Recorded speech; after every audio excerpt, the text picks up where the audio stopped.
If you have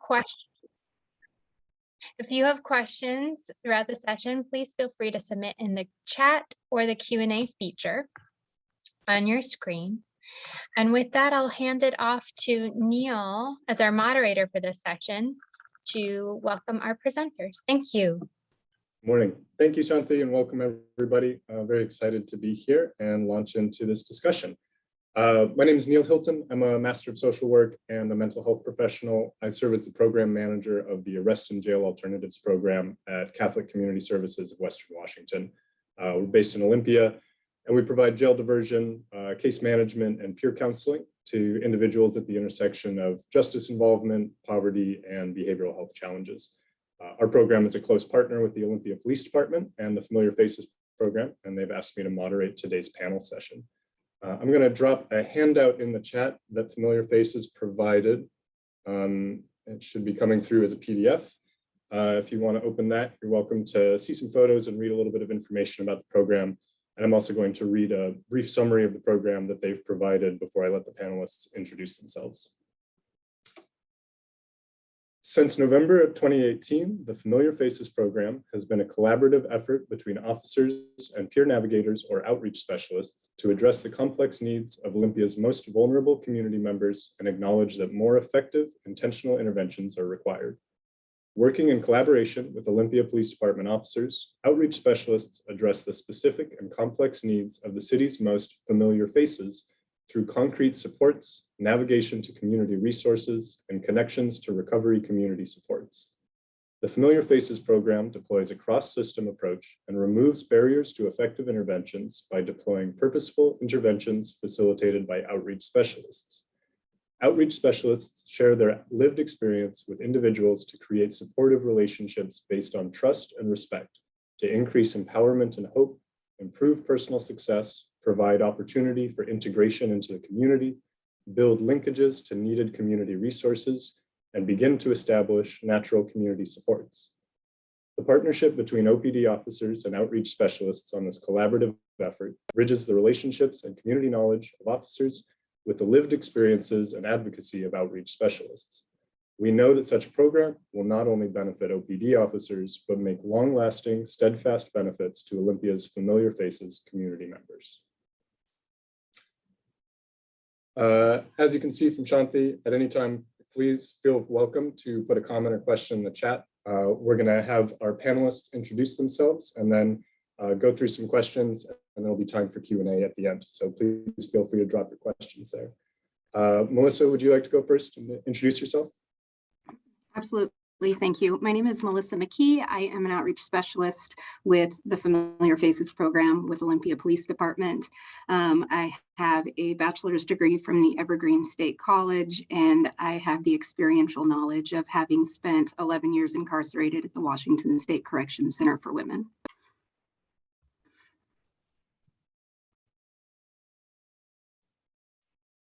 Keith, why don't you go ahead and introduce yourself?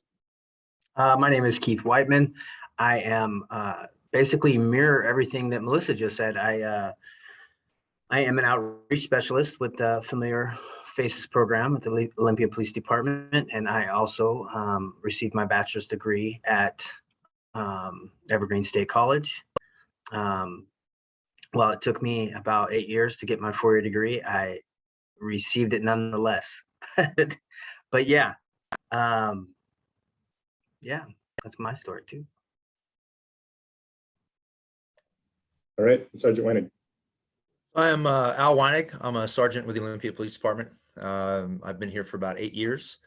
As you can tell by my hairline, I'm a little older than most officers. I started my career a little late. I spent 12 years in the military.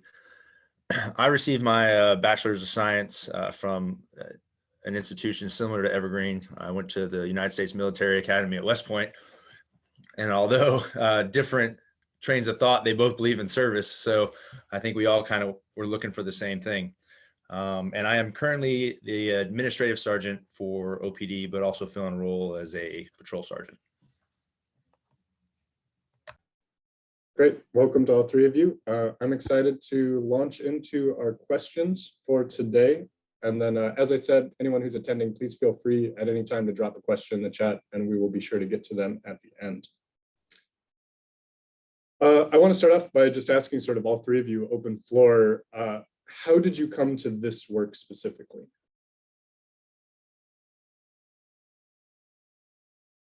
I guess I can start it off. I think I came to this work. I was criminally justice involved at like, you know, as a teenager, and that kind of experience has continued on through most of my adult life. And it got to a point where I started to realize that I could use those experiences as what, you know, what one might see as a weakness. I could turn around and use it as a strength. There was a deep desire in me to help people. I didn't exactly know what that looked like and how that would come to fruition, but I knew somewhere deep down that by gaining an education and learning about psychology and sociology and you know, focusing on, you know, the psychology of incarceration and working with the youth at in the Gateways program at Evergreen, I started to get a deeper understanding of how what one might consider brokenness could actually be useful to others experiencing those same things. And how I came to, you know, this work in particular was kind of, I kind of actually stumbled into it, honestly. I was having such a difficult time after graduation finding a job because of my intense criminal history that, you know, I had applied for multiple jobs and I got on with CCS and then worked really hard, and eventually in this collaboration with CCS and Familiar Faces in the police department, it just, that experience that I learned in school and through life, it just was so applicable to, you know, working with the population that we work with in the downtown. So, and that's how I just kind of flipped it around and used it. And that's how I ended up here. Thanks, Keith. I was just kind of reflecting on this question for a minute and thought it interesting how a path can be both like long and winding and actually really straightforward at the same time. So like, as I look back upon my life and I look about the experiences that I've had with substance abuse and with mental health challenges and with domestic violence and with poverty and all of these things, it's so clear that those things brought me to this moment. But like the direct part of it is, like I said, I spent 11 years incarcerated. I got out in 2017, and part of the support network that caught me when I got out were individuals that existed within the Olympia Police Department. And I was able to come together with these really positive interactions with folks like Al and some others that were here. And they kind of helped me shape what this path would look like going forward. I enrolled in college almost immediately after my release. And while I was there, I was doing a lot of community studies.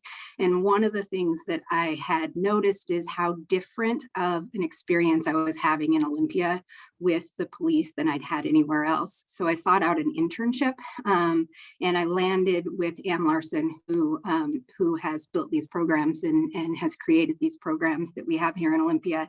And so I just wanted to take a look and see what made Olympia different. I wanted to look at community policing and see if we were really existing in this place of like guardianship mentality within OPD versus the warrior mentality that I had experienced in other municipalities. And so I started working with Ann on an internship, and as fate would have it, a position within this really cutting edge program, Familiar Faces, opened up, and I applied, and I've been here ever since. So like I said, like long and winding, every single thing prepared me for this. And also like it was been really straightforward for the last 3 years.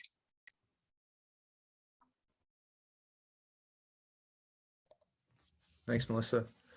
Yeah, for me, I wish I had some altruistic reason for joining the police department, but I was in the military and spent 12 years, and the last 3 I was deployed almost the entire time. Had our first child, and my wife and I both realized that it wasn't working. I wasn't able to sustain the deployments and the time away and still be a committed member to my family. And my wife, who is a Thurston County prosecutor, she brought up like, well, maybe you should try law enforcement. And when I first started, and I've had these conversations with Melissa in the past, I was on a very warrior type trajectory. I was a member of the SWAT team. I was a very proactive and intense patrol officer. And it just so happened that I got to meet Melissa as we worked together on the IF project, trying to bring it to Thurston County. And I found what I believe to be the turning point in my career, where I realized that there was more to people than just what's on the surface or just what's on their record. And through the contact theory and getting to know Melissa and getting to know the other members of the IF project team, I've grown to appreciate people for who they are and what they can bring to the community and to the police department. And since then, with Keith and Melissa and Ann, I believe we, as the Olympia Police Department, have been the tip of the spear as we bring these alternative methods of supporting our community with the Olympia Police Department. Thank you for those answers. I'd like you to expound a little bit more on what the work of Familiar Faces looks like, kind of more specifically, and maybe if you can speak to why and how does it work?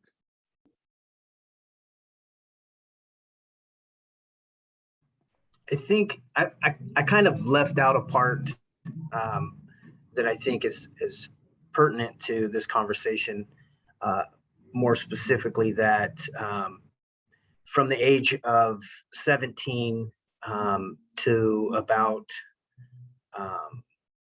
39, I think I did about 15 years in the prison system and about 6 different sentences. Which, was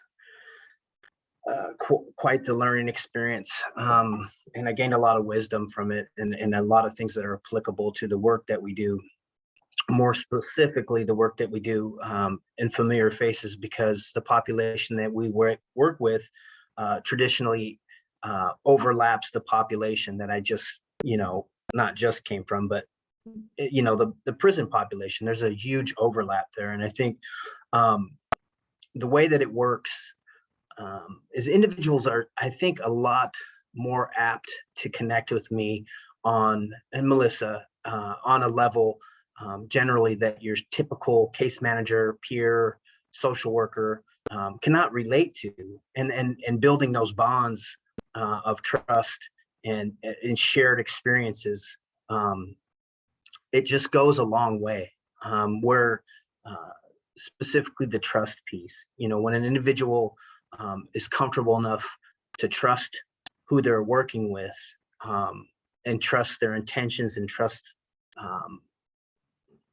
the path that they lay out for them, and however that looks, it can just having that shared experience can like just roll over a lot of the obstacles that traditionally are in the way between case managers or peers and clients. So what does it look like?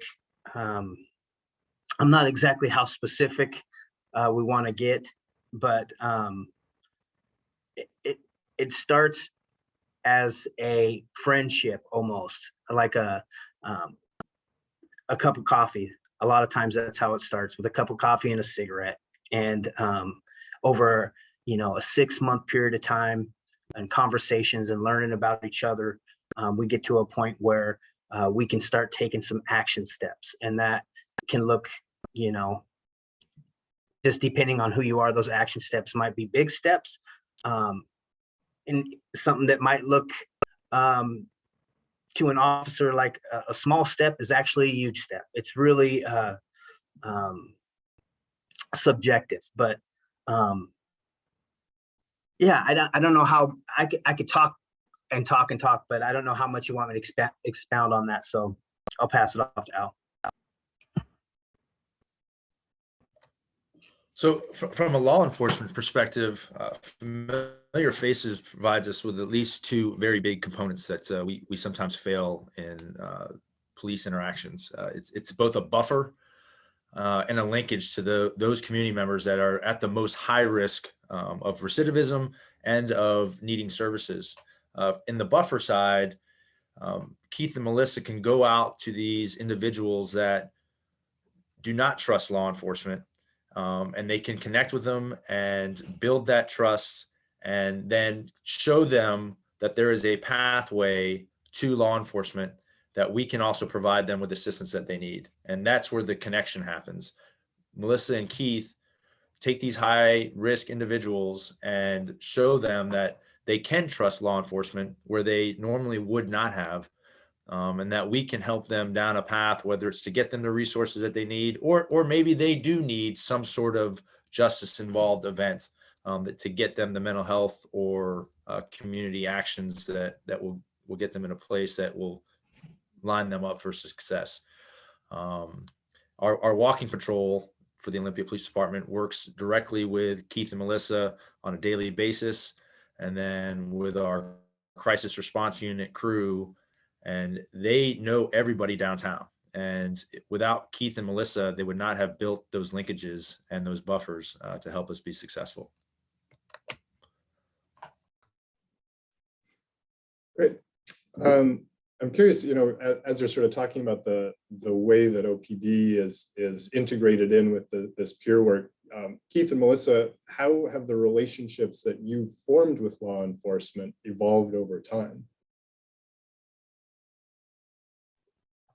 Sometimes it's really strange to hear myself say things like what's about to come out of my mouth still today. But as I mentioned, like I had some early formative experiences with law enforcement in Olympia that kind of created some type of trust with the department or with individuals within the department, within me. And there was friendliness and there was support and all of those things. But over the course of the time that we've been doing this work, that has evolved, and that we have become collaborators for good. And more recently, I have really felt a sense of being colleagues and really serving one purpose, although our means of doing that may be different.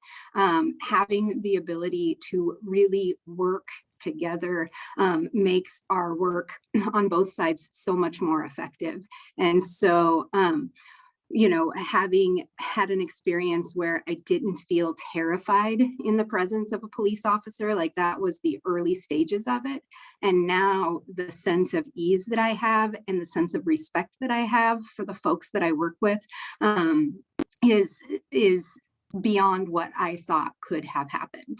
And that affects not only the way that I see the folks that I work with in terms of law enforcement, but also the way that I see myself in this in this environment. So it's been pretty remarkable evolution over the last 2.5, 3 years.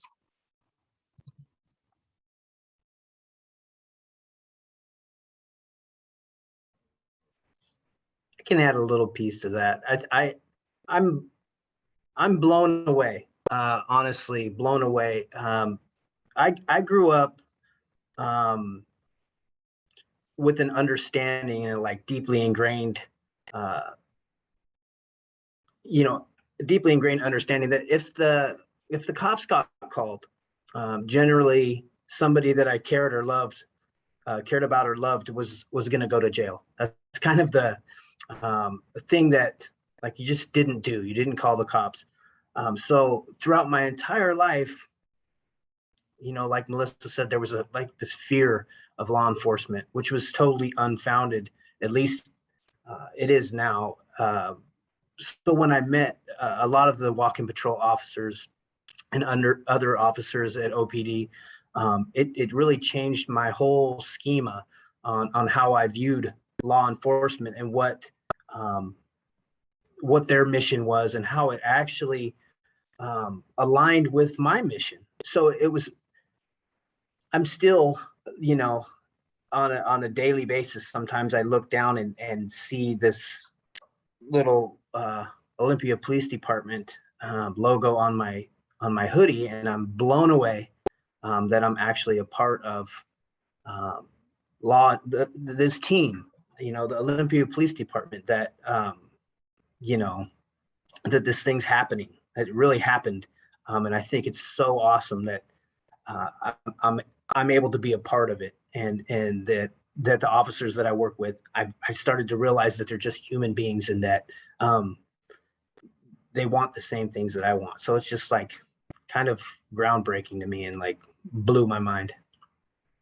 Yeah. So what I gather from that a little bit is that Olympia is maybe exceptional in some ways, or that its culture stands out. And I don't know if Sergeant Weinning, if you can speak to OPD culture and how you've seen it maybe evolve or differ from other jurisdictions, and what maybe has influenced that. So I was the first class of guardians coming through the Criminal Justice Training Center up in Burien. And even during that training program, the warrior mentality was still driven home in all of us. And as soon as I got to OPD, everything was command presence. When you walk into a room, you control it, you own it, you create the safety, and nobody else can insert themselves into that situation because you are the master of that domain. Over the last 5 years, that mentality has completely changed. We have gone from being these authoritarian, almost robots, into more compassionate, controlled individuals that walk into a room and try to hear the story first. We have gone into the Blue Courage training, the fair and impartial policing training.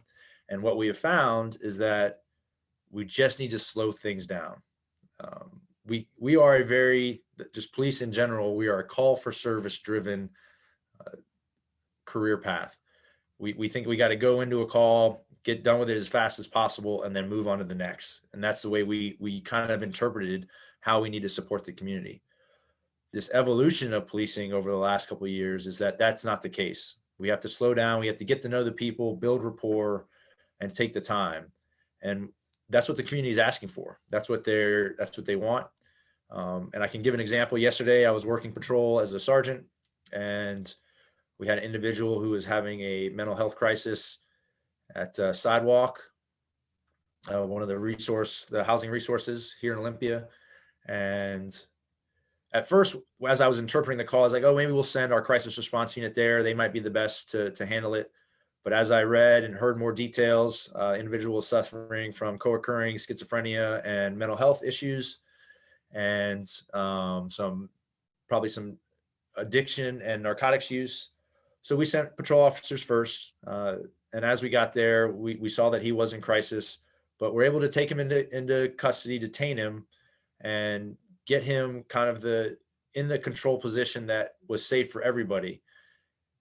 But after that was done, we took the time to be compassionate. We took the time to figure out the entire situation, get the background, understand what's going on, understand what this individual needed. Yes, he had assaulted somebody, but did he need to go to jail today? He did not.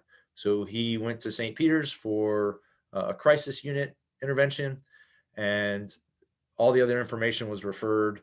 So it just shows that we are learning new paths, and that jail isn't always the best option for people. Sometimes the hospital is where they need to go.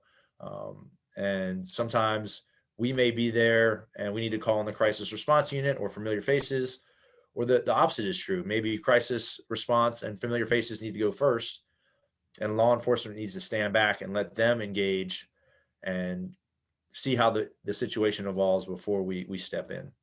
So we are still growing. Is there still some issues and still some mentalities that need to be altered? Yes, but we are in the process. And like I said, I think we are at the front of a lot of this stuff, and we continue to push forward. Excellent. Thanks for that answer. I think another important thing to address is sort of the flip side of it. What kind of criticisms and critiques have you heard of this model, and how would you respond to those? I think it's easy to identify that OPD took a really big risk in hiring formerly incarcerated individuals to do this work. Like that wasn't an easy decision to make. And also on the flip side of that, it has to be acknowledged that there are some pretty big challenges in the work that we do in becoming completely associated with the police department, becoming internalized with the police department. And the biggest is just a general distrust of police in general. We encounter that all of the time, both with the people that we serve and also with other service organizations. Like we come up against that. And in that, the work speaks for itself. And for that, I am very grateful. We've been out here doing this work long enough that people, even if they still don't trust a police department, they've earned or they've learned that they can trust Keith and I. They can trust familiar faces. One of the recent critiques that I have heard from somebody that I know and I respect and who works for an organization that does great work was that they felt like having familiar faces located within the police department provided an excuse in the midst of calls to defund the police for more funding to be poured into the police department. And that's valid unless we look at what we're really talking about, or what I interpret us to be talking about when I hear cries for defunding the police. And that's pouring money into resources that serve the community in an alternative way. And that's what we're doing. And so my response to that is that we're not in a position to reinvent the wheel right now. There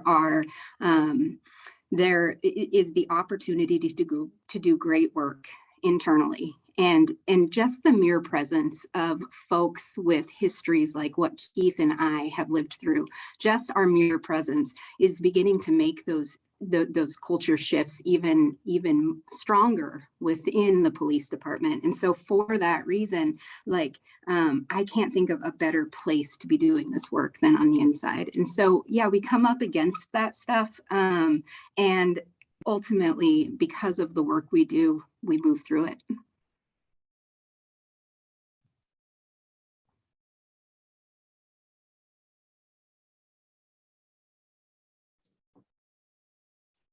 Good answers.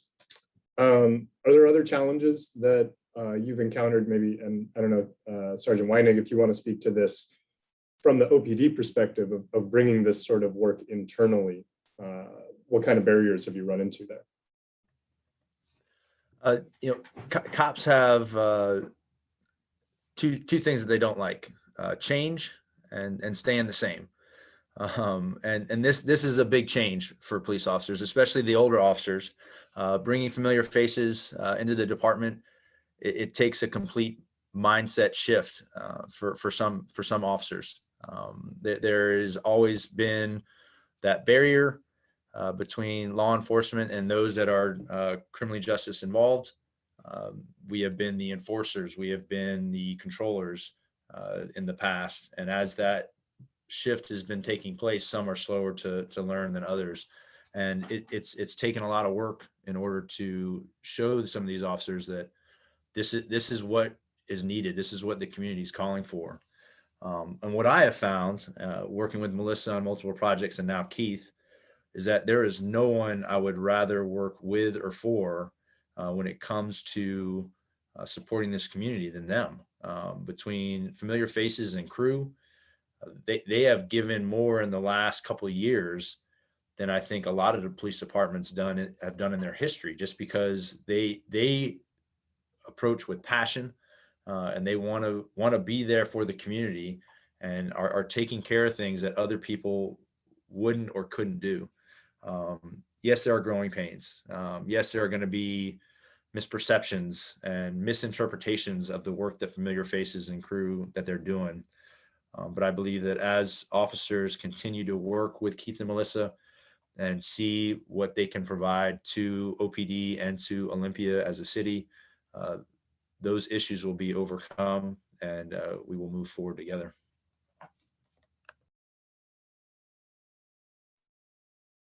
Thanks for that. I think one big question to ask, given sort of the social climate right now, especially with all the events the last years and the kind of national attitude and questioning around the role of law enforcement and what position it has in relation to behavioral health and social services in general. Why do the three of you believe that this work is important? And in that context, why is it important right now?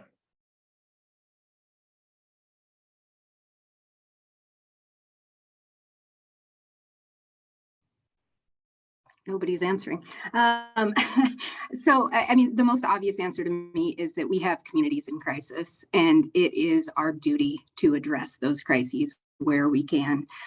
There is a national outcry for change in the way that law enforcement is performed right now. And this program and programs like this are change, and they are creating change within these communities that are in crisis. Like the work that we are doing is tangible, right? So if you think about why a person encounters law enforcement in the first place, oftentimes it's because of a crisis, and that crisis is often caused by unmet needs. And so if we can get out and get resources to people, start to untangle the mess that has been created through all of these different factors that can be impossible to untangle on one's own, if we can get in there and start to work with people and change that, and help them change that, empower them to change that, then we're going to see less crises and less involvement with individuals and law enforcement. And so in the overall scope of things, this work is important because it creates change, and it is part of a change that is necessary and that is being asked for by the people of the community.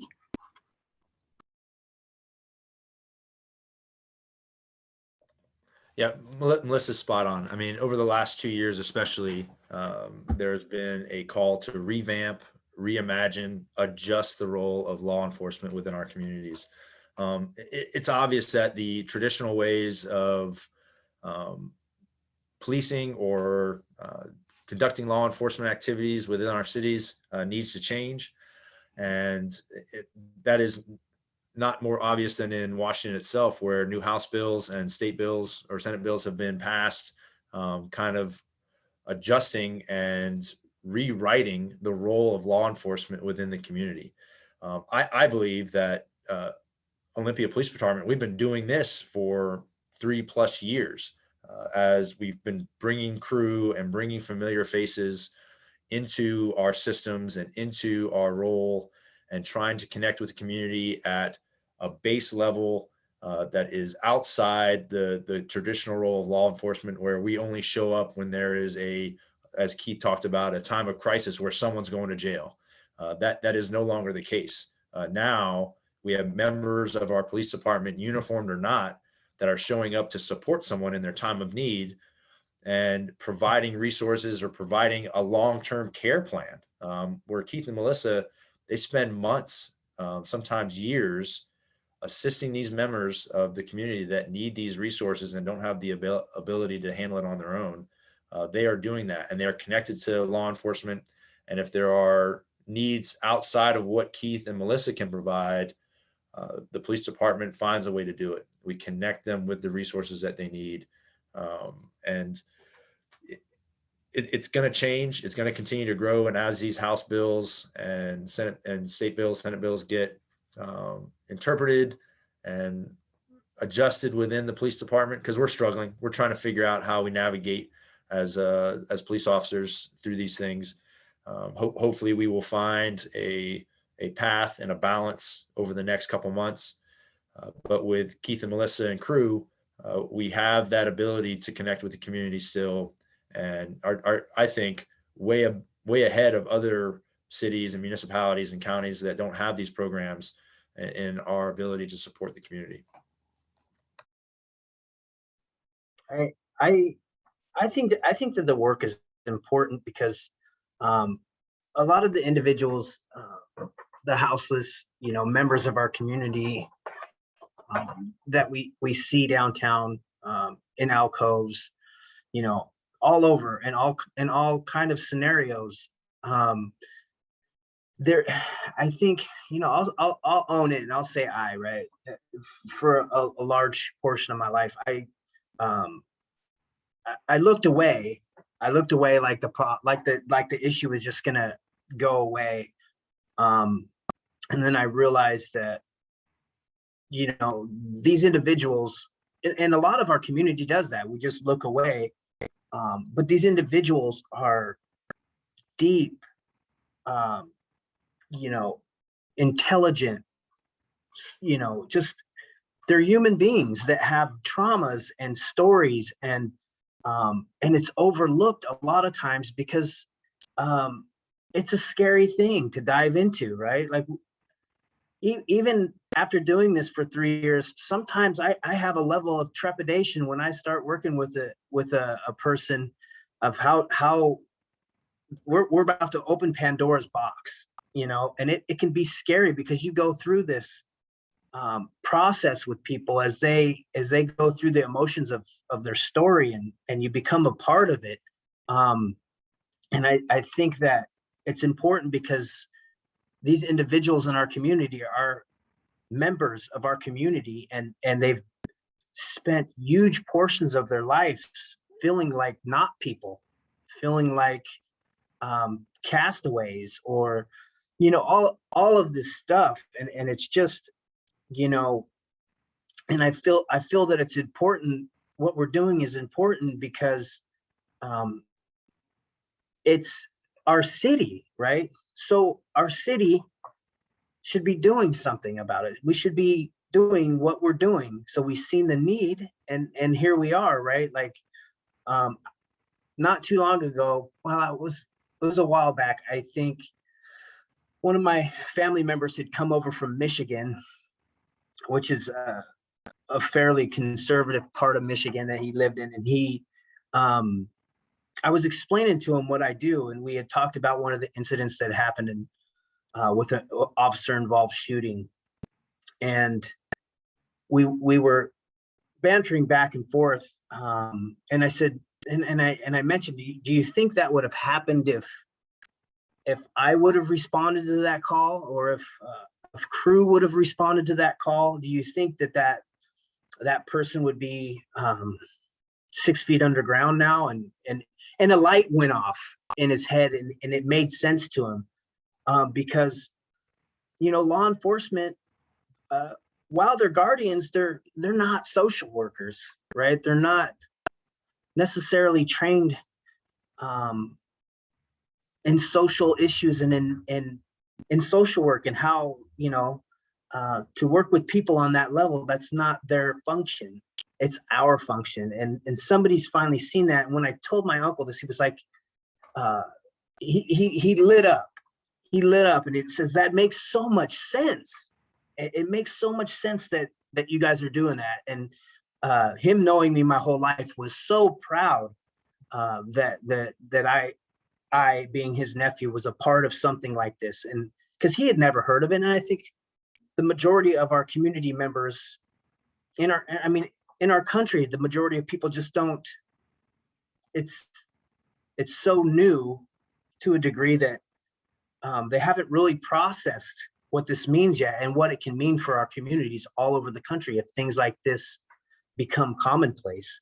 And how many at the end of the day, how many people could be prevented from really bad situations, especially right now. So yeah, it's kind of my take on that. I want to close my questions with one more, just really briefly. Melissa at one point used the word tangible to describe the work that you're doing, and I'm wondering if you or Keith can just in 2 or 3 minutes give me kind of a day in the life of what the work you're doing looks like, so we can kind of contextualize this big picture idea into what are you doing out on the streets. Yeah, for sure. I will preface it with no 2 days look alike. And so I, rather than build a day from scratch, I'll tell you about yesterday. So yesterday, I got a call first thing in the morning from a gal that I have been working with for about 1.5 years. She had been incarcerated probably 6 or 7 times. Last year, she had been involuntarily committed probably another 6 or 8 times. I helped to connect her with 3 different inpatient treatment programs that she eventually walked away from. And then at the end of the last one, she managed to put together enough days sober to be able to get her into a clean and sober transitional house. So obviously during the time that all of those crises and incarcerations and arrests and all of that were happening, she was living unhoused. This transitional home was a game changer for her. And so she was able to live out there successfully for about 4 months, and recently relapsed. And when she relapsed, she fell off pretty hard, did everything that we could to catch her, put her up in a hotel while we worked on getting her back into an inpatient program, because that was required by the transitional house. If she was to come back, she would have to go back to treatment. Got her set up with a bed date. The night before the bed date, she relapsed again, didn't make the bed date, spent the weekend on the streets, and got her set up with another bed date. She missed that bed date. She also has open cases right now in Thurston County Superior Court. So we're really trying to head this off at the pass before something terrible comes upon her, because that's what's heading down the line. With this person, she's vulnerable, and she has, there's just, the consequences will be swift and certain. So I had to draw some hard boundaries with her Monday night and walk away from her, or Tuesday night and walk away from her, because I knew that in the state that she was in, to continue to offer her the kind of support she was asking for would be enabling the choices that she was making that were destroying her. So I'd had to walk away from her on Tuesday night, breaking my own heart as I did, knowing what could happen if I left her in the position that she was in, but knowing also that to not would, it just wasn't going to work. So she called me first thing yesterday morning after spending a night sleeping on the sidewalk and says, I'm ready for help.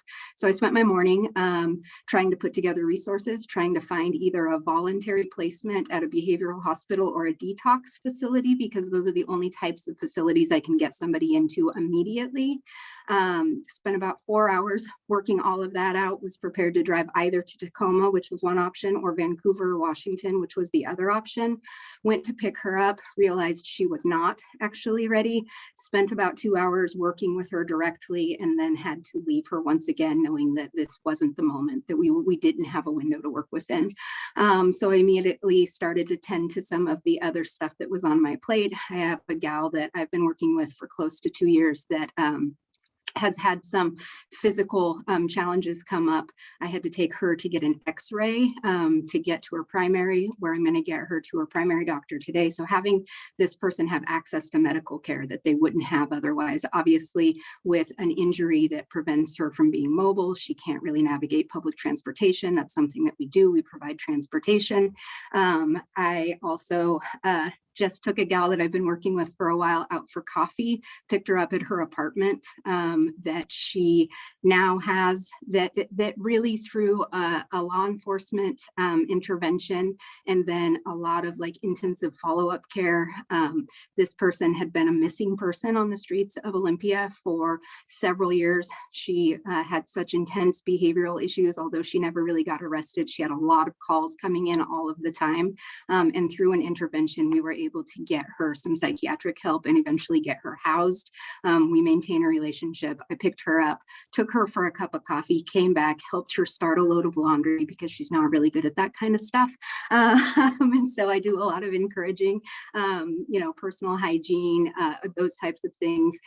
And then another gal who has recently become housed, we're working on getting her some type of financial resources, recently applied for Social Security disability.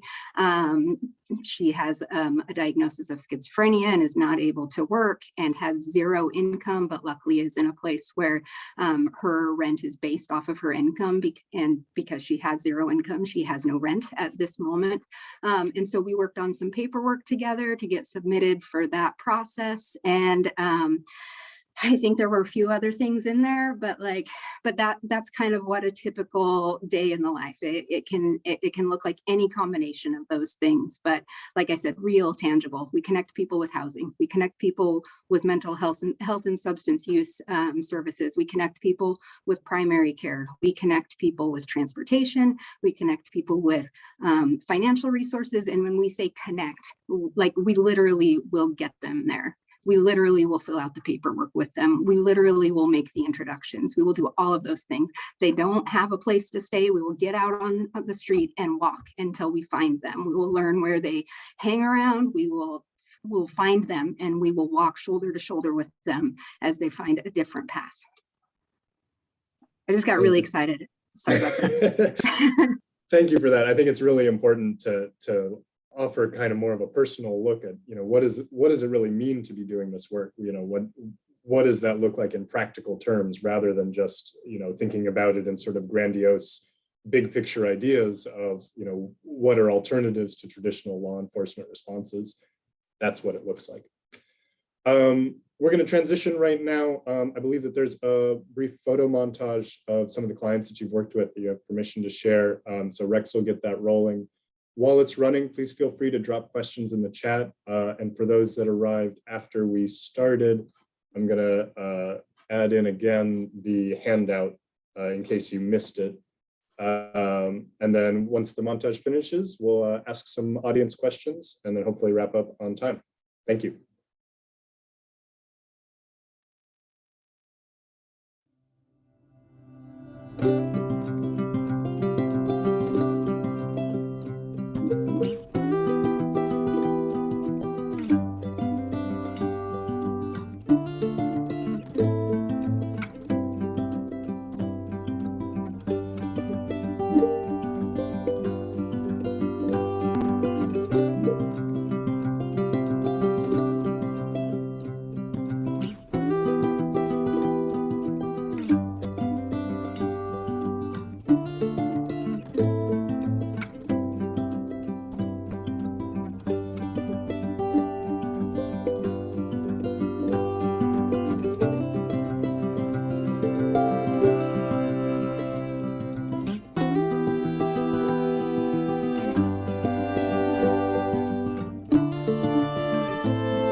Tearjerker. Thanks for that comment, Andy. All right, in the last little bit of time we have left, I want to honor as many questions have gotten put in here. So please try to keep your question or your responses brief, but thorough. The first question that was provided is, can you say a little bit about how you deal with the possibility that Black, Indigenous, people of color folks may have a harder time trusting police? What are some of the ways you address that?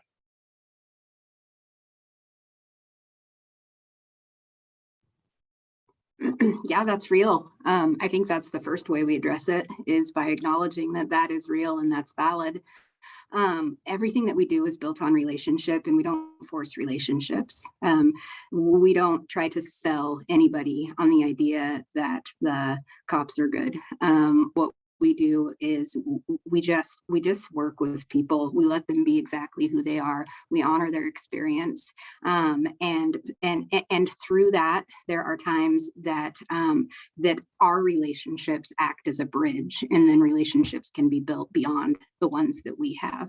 But I think that the first thing that we can do is just acknowledge that people's experiences are going to be different, and let our experiences kind of guide that. But if they don't lead in a direction that we anticipate, we're okay with that as well, right? Our hope is to, if we're not building a bridge between law enforcement and the people that we serve, we're preventing contact, that we're helping them to avoid contact with law enforcement in the first place. So either way, I think that it is that it serves the people that we work with. Thank you.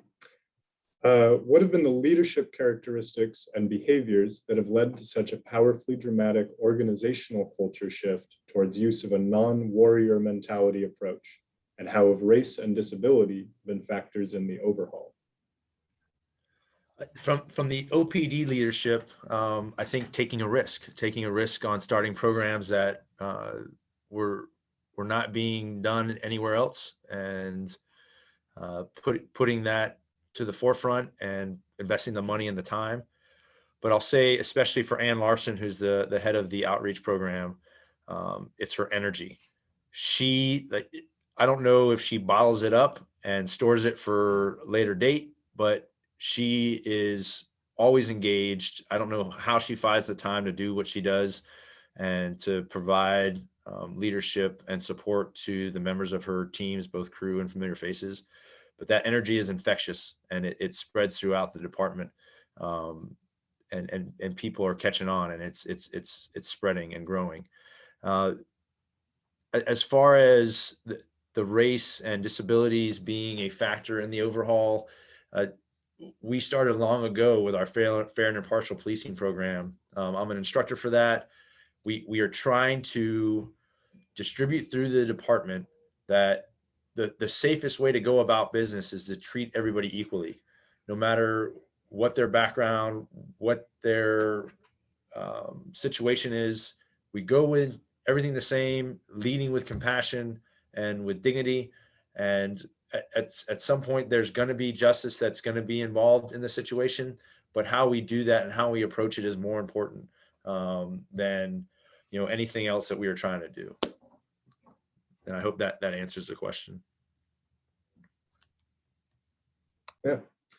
Can you speak at all to the demographics of the people that are served by familiar faces? I think I can't speak the specifics. I think we go where we're called, honestly, and I think the population in the of the participants in the program are pretty accurate representation of the population that lives here in the community. But I think that I don't really keep track. I work with multiple people of color. Like probably 1/3 of my caseload is individuals of color. So without I think that's an Ann Larson question, probably. She's not here right now, but beyond the racial question, what other sort of demographic factors would you say that your clients have in common? Like mental health wise, I think probably 80% of the people on our caseloads are probably dual diagnosed, equally men and women. We both serve between 10 to 15 clients at any given moment on our caseloads. And I think generally speaking, Melissa works with the women and I work with the men just to kind of avoid any kind of triangulation or anything like that. And I think I can speak for her in saying about it's about 80% probably are working with dual diagnosed situations. And I'd say even higher than that are mental health. There's a high mental health issue kind of deal. So dealing with all those kind of situations, do you have secondary trauma support resources available to your team?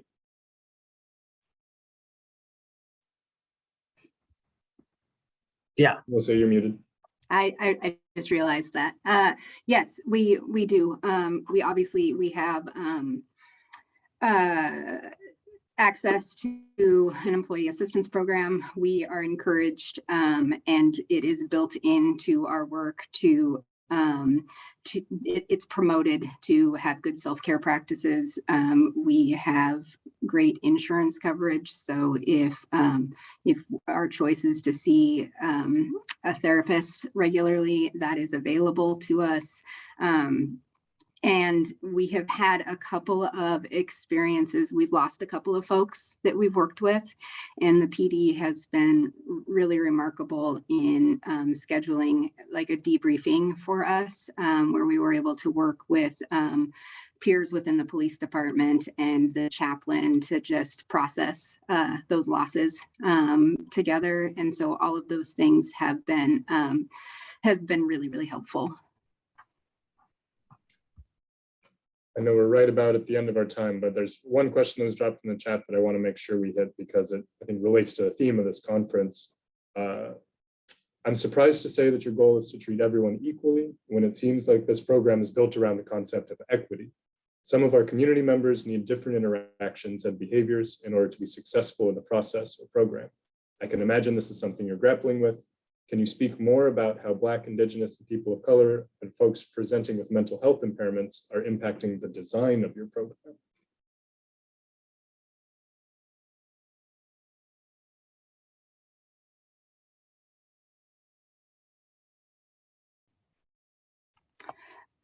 This program is really being built as we go. The idea is that we will meet people exactly where they're at. And so that applies also when we're dealing not just with Black, Indigenous, people of color and folks presenting with mental health impairments, but also folks with disabilities, whether they be physical disabilities or cognitive disabilities.